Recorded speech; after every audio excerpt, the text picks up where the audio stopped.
വരുന്ന കാണാൻ നല്ല ഭംഗിയല്ലേ. പാറ്റ ഒടിഞ്ഞെടുക്കുകയാണ്.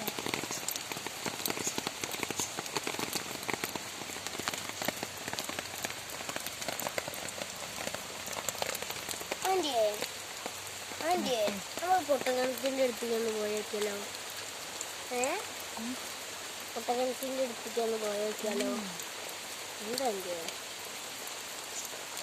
ഭംഗിയുണ്ടല്ലേ. ഇങ്ങനെ അവിടുന്ന് ചിറക് ഇരിക്കും ഇങ്ങനെ പാറി ഇങ്ങനെ പോകും ആ കല്ലിന്. അതിൽ കൊറേ എണ്ണം കൂട്ടായിട്ട് ഇരിക്കുക. മഴ പെയ്യുമ്പോൾ ഞങ്ങൾ പുറത്തേക്ക് ഇറങ്ങുക.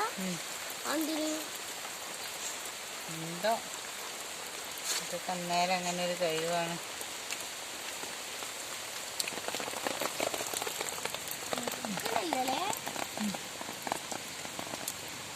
ഞാൻ പോയി പൊട്ടക്കിണറ്റിന്റെ അടുത്ത്